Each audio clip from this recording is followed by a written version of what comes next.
دب ايه؟ الحقي يا جدع الحقي. اسمي الست جدع. الحقي يا ست جدع، هيبلغوا البوليس يا اختي ودي مسؤوليه.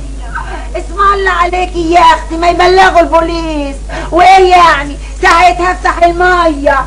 ما هم بيبلغوني. يا لهوي، هم مين يا اختي اللي بيبلغوكي؟ دستور. يما انت بتصدقي الكلام ده؟ يا صباح الخير.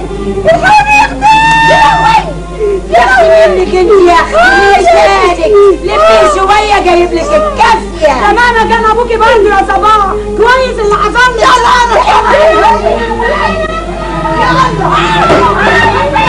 بتشتمينا يا صباح. كلام 44 تبقوا تحلولي اللي في ايدك.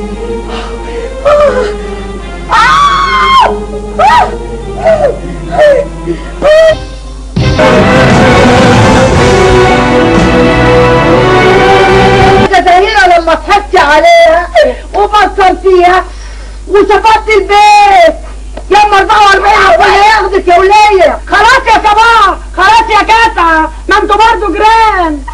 على رأي المثل اصبر على جار الساو، يا يرحم يا تجيله مصيبة تصيله. امسكي يا ام طارق ان شاء الله يا حبيبتي. بيتي وانا حرة فيه. تقول يا مجنونة. صباح نيابة؟ بتقول ايه؟ سرايا النيابة يا هاني. سرايا النيابة ليه؟ انتوا مش هتبطلوا تجونا بقى؟ ده احنا نسينا، انتوا لسه ما نسيتوش، انسوه بقى. يا فندم انا كنت باجي من كام سنة عشان استدعي الباشا سيادة الوزير السابق. هو احنا موعدين بيك؟ وعايز ابن الباشا في النيابة ليه؟ عايزين ياخدوا اقواله في خناقة صغيرة كده في النادي. خناقة صغيرة؟ ما هي في الاول بتبقى صغيرة قوي، وبعد كده بلاقيها بلاوي متلتلة. اسمع حضرتك هتتفضل من هنا، لان ابني مش هيشهد، انت فاهم ولا لا؟ ومش عايز اسمع ولا كلمة، ومش عايز اشوف حد من البوليس هنا تاني، فاهم ولا لا؟ احنا خلاص زهقنا وشبعنا من الموضوع ده سنين. يا فندم ده استدعاء من النيابة، وانا مش عايز اقول لسعادتك ان انا معايا امر بالقبض عليه. تقبضوا عليه؟ تقبضوا عليه ليه؟ مين ملفق له التهمة المرة دي؟ ما كفاية تلفيق بقى. هي ايه؟ هي مؤامرة على العيلة دي؟ انا متأكدة ان ورا الموضوع ده واحد صحفي، وكمال ابو العز مش هيسكت الا اذا حد سكته. مدام استاذ اشرف موجود ولا لا؟ مش موجود، ومش عايزاك تيجي هنا تاني، لان انا ما بتفائلش بيك. اصل انت عارف مكتب الباشا كويس قوي، ابقى كلمه.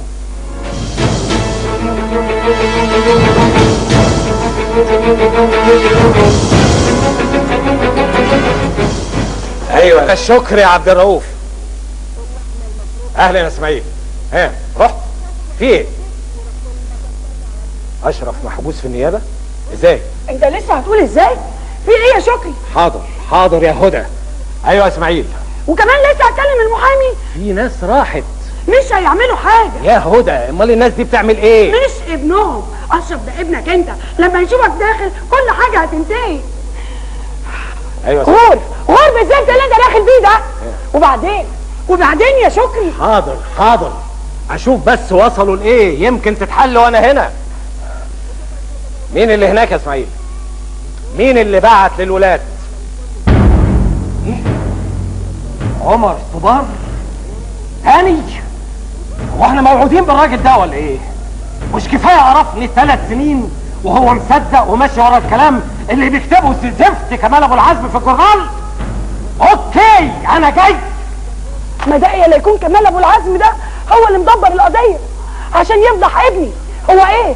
ما كفوهوش كل اللي حصل؟ بس انا مش هسيبه، وحياة امي ما هسيبه. لازم اطيره من الجورنال ومن الدنيا بحالها، زي ما طيرني من الوزاره وعمل لي فضيحه، هعمل له فضيحه زيها.